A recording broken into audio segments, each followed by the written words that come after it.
नमस्कार साथियों, डाइट बाड़मेर के इस डिजिटल प्लेटफॉर्म से आपका स्वागत है।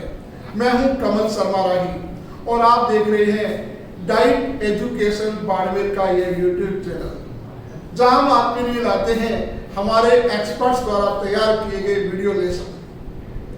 जी हाँ, हमने पिछले सेशंस में चर्चा की थी क्लास 10 के टॉपिक लोकतंत्र की।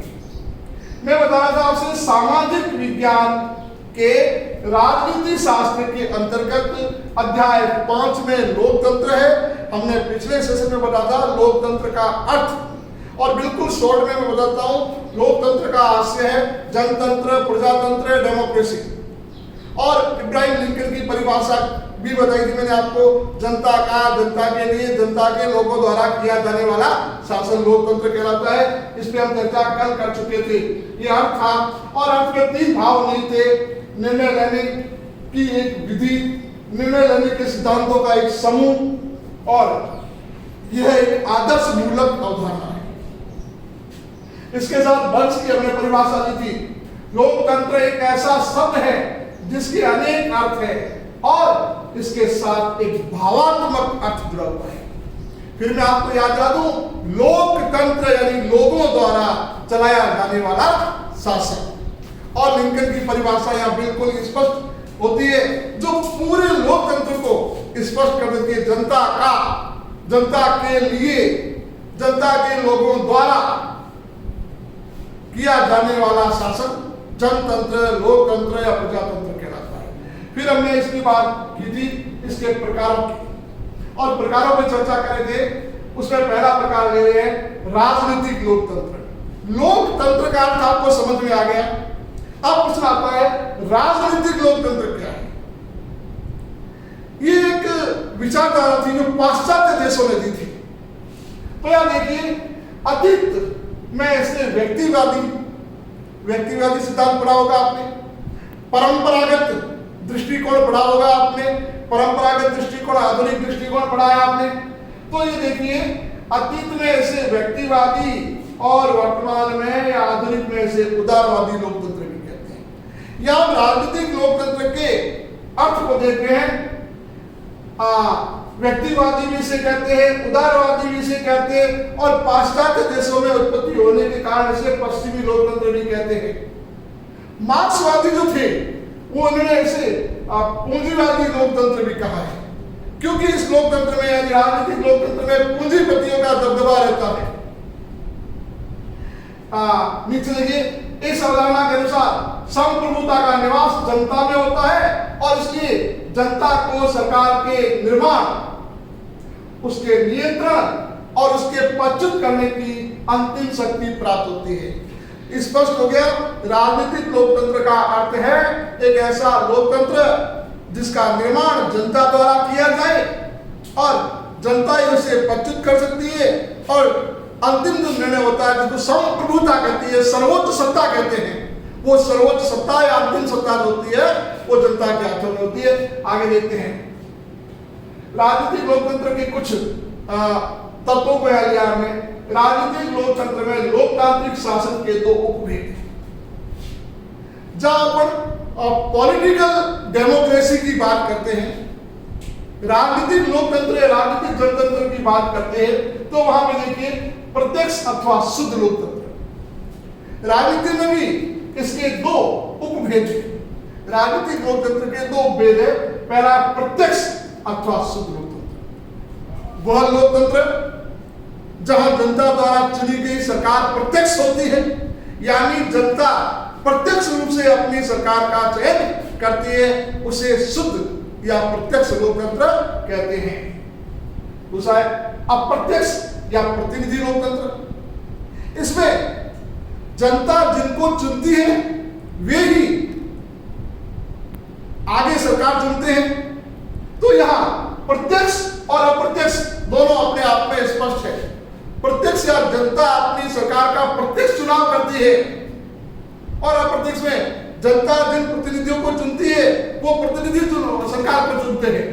ये हो गया प्रत्यक्ष और अप्रत्यक्ष। आधुनिक युग में प्रतिनिधि लोकतंत्र को भी 2 रूपों में प्रचलित किया गया है। जो नया दृष्टिकोण है, आधुनिक दृष्टिकोण है, आधुनिक दृष्टिकोण में देखा जाता है तो संसदीय लोकतंत्र और अध्यक्षात्मक। हम अगली कक्षाओं में इसे विस्तार से पढ़ेंगे, मैं सिर्फ संक्षिप्त बता रहा हूं। आगे कक्षाओं में हम पढ़ेंगे संसदीय प्रणाली क्या है, अध्यक्षात्मक लोक प्रणाली क्या है। तो याद रखिए ये भी राजनीतिक लोकतंत्र के रूप हैं। मैं यह इसको विस्तार से इसलिए नहीं ले रहा हूं क्योंकि आगे हमारा पूरा टॉपिक आएगा संसदीय और अध्यक्षात्मक। आगे बढ़ता हूं मैं। ये देखिए ये बहुत ही महत्वपूर्ण लोकतंत्र का भाग है, सामाजिक लोकतंत्र, सोशल डेमोक्रेसी। देखते हैं आगे। सामाजिक लोकतंत्र का प्रमुख लक्ष्य सामाजिक समानता की भावना है। स्पष्ट हो गया? स्पष्ट हो गया ये अपने आप में कि जहां समाज के या जनता के चुने हुए लोग राजनीतिक प्लेटफॉर्म तैयार करते हैं, या यूं कहें कि जनता के साथ किसी प्रकार का सामाजिक भेदभाव नहीं होता है। रंग, लिंग, जाति, वर्ण, वर्ग को लेकर के किसी प्रकार का कोई भेदभाव नहीं करता है, वो सामाजिक लोकतंत्र होता है। लोकतंत्र का अर्थ समझ आ गया? अब प्रश्न था सामाजिक लोकतंत्र, जहां सामाजिक रूप से किसी भी प्रकार का कोई भेदभाव नहीं हो।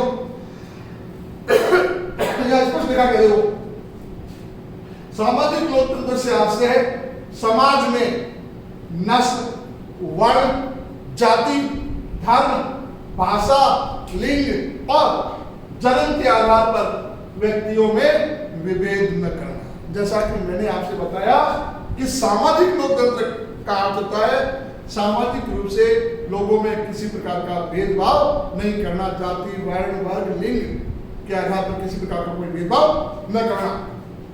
सामाजिक लोकतंत्र के लिए दो बातें आवश्यक है। देखिए बहुत बहुत महत्वपूर्ण चीजें हैं। सामाजिक लोकतंत्र का अर्थ समझ में आ गया, समाज में किसी भी प्रकार का कोई भेदभाव नहीं हो।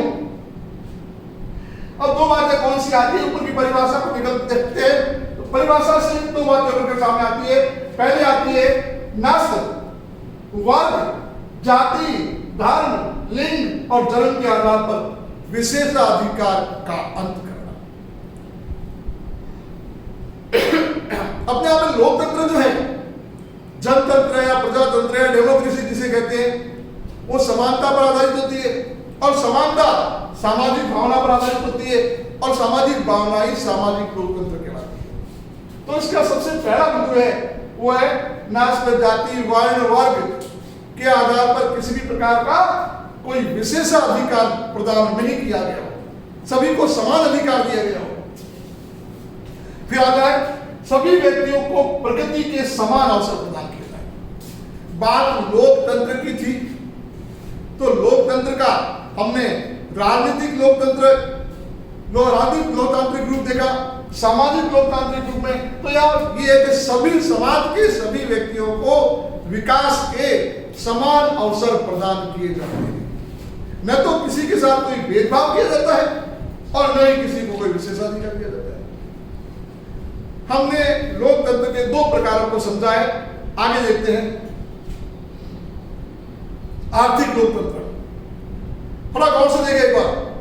लोकतंत्र का अर्थ आपको समझ आ गया। अब आता है आर्थिक।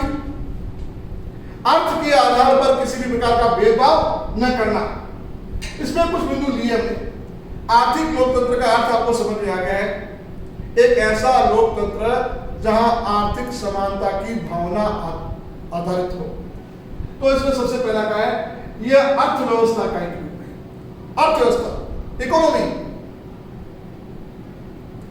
देश की इकोनॉमी जो है उत्पादन, उपभोग, विनिमय, वितरण, हमारी अर्थव्यवस्था के अंग है ये। उत्पादन, उपभोग, विनिमय और वितरण ये सभी समान है। तो यह देखिए यह एक अर्थव्यवस्था का ही स्वरूप है। फिर इस विचार को मार्क्सवादियों और समाजवादियों ने दिया। यह आर्थिक लोकतंत्र जो था, अर्थव्यवस्था पर आधारित लोकतंत्र जो था, इसको मार्क्सवादी और समाजवादी ने दिया। मार्क्सवादी विचारधारा के बारे में पिछले सेशंस में भी चर्चा की थी। कार्ल मार्क्स के जो अनुयायी थे वो मार्क्सवादी विचारधारा के लोग कहलाए और मार्क्सवाद ने पूंजीवाद का विरोध किया, सर्वहारा वर्ग को महत्व दिया। तो यहां वही बात है, आर्थिक लोकतंत्र में मार्क्सवादियों और समाजवादियों की महत्वपूर्ण भूमिका रही। अगर देखा जाता है तो इसमें व्यक्तिवाद का दृष्टिकोण अलग है, सामाजिकवाद का दृष्टिकोण अलग है, मार्क्सवाद का दृष्टिकोण अलग है। और आगे देखिए, देखो आपने 18वीं और 19वीं शताब्दी या सदी के अंदर व्यक्तिवादियों ने आर्थिक क्षेत्र में आर्थिक लोकतंत्र की चर्चा की। आर्थिक लोकतंत्र की अगर शुरुआत मानी जाती है, इसका प्रारंभ माना जाता है, कहां से हुआ, तो वहां देखा जाता है तो 18वीं और 19वीं सदी से माना जाता है। आगे देखिए, जो मार्क्सवादियों और समाजवादियों के आर्थिक लोकतंत्र से सर्वथा विपरीत है। मार्क्सवाद ने जो अर्थशास्त्र की, अर्थव्यवस्था की परिभाषा दी, जो दृष्टिकोण दिया, वो दृष्टिकोण बिल्कुल समाजवादियों से, व्यक्तिवादियों से अलग। तो साथियों, हम देख रहे थे क्लास 10वीं के राजनीति विज्ञान का पाठ लोकतंत्र, और हमने लोकतंत्र के अर्थ को देखा, लोकतंत्र की परिभाषा को देखा और लोकतंत्र के विभिन्न रूपों को देख रहे थे। और विभिन्न रूपों में हमने राजनीतिक लोकतंत्र किया, सामाजिक लोकतंत्र किया और आर्थिक लोकतंत्र किया। 1 मिनट के लिए वापस देखें एक बार, हम इसे शॉर्ट में रिकैप कर लेते हैं। लोकतंत्र यानी जनता का, जनता के लिए, जनता के लोगों द्वारा जनहित में किया जाने वाला शासन। लोकतंत्र, प्रजातंत्र, जनतंत्र, डेमोक्रेसी कहलाता है। फिर हमने इसके प्रकार की बात की थी। राजनीतिक लोकतंत्र, जहां पर किसी प्रकार का राजनीतिक विशेषाधिकार नहीं दिया जाए, सभी को समानता दी जाए। फिर सामाजिक लोकतंत्र, जहां पर जाति, वर्ण, वर्ग, लिंग भेद के आधार पर किसी प्रकार का कोई विशेषाधिकार प्राप्त नहीं हो। और आर्थिक लोकतंत्र, जहां पर अर्थ के आधार पर किसी प्रकार का कोई भेदभाव नहीं किया जाए। हम आगामी क्लास में इसे कंटिन्यू करेंगे। हमारे लोकतंत्र के कुछ भाग और है, आप बने रहिए हमारे साथ। हम अगले लेसन में से वापस लेंगे। तब तक के लिए नमस्कार, विदा।